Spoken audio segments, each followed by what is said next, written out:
On va vous parler des chanceux, de ceux qui payent moins d'1 € le litre à la pompe en ce moment. Alors pour ce faire, il faut investir et convertir son véhicule au super éthanol. Il faut un petit boîtier et celles et ceux qui l'ont, ce petit boîtier, ils souffrent moins que les autres en ce moment. Les explications de Francesco Carvelli. Je me trouve dans cette station essence en bordure de l'autoroute A50 du côté de Marseille. Vous le voyez juste derrière moi. Certains prix sont bien plus alléchants que d'autres. 0,86 centimes d'euros le litre relevé ici ce matin.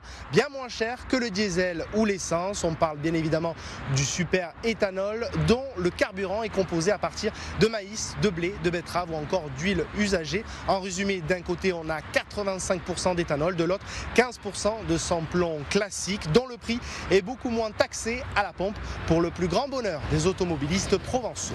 J'ai mis un boîtier il y a un an et je paye 24,32 les 32 litres. Je fais un plein à peu près toutes les semaines. J'ai mis 20 € et je suis à 23 litres alors que si je mets 20 € essence normale, j'ai que 8 litres. L'économie, j'avais calculé, c'était entre 35 et 40%.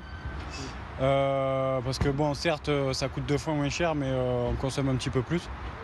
Donc ouais, c'est une économie de l'ordre de 40%, je dirais. S'il y a pour l'heure assez peu de modèles disponibles à la commercialisation équipés d'emblée au super éthanol, sachez que la plupart des véhicules sur le marché peuvent se faire installer un boîtier homologué. Coût de l'opération estimé entre 800 et 1000 € auprès d'un garage assermenté.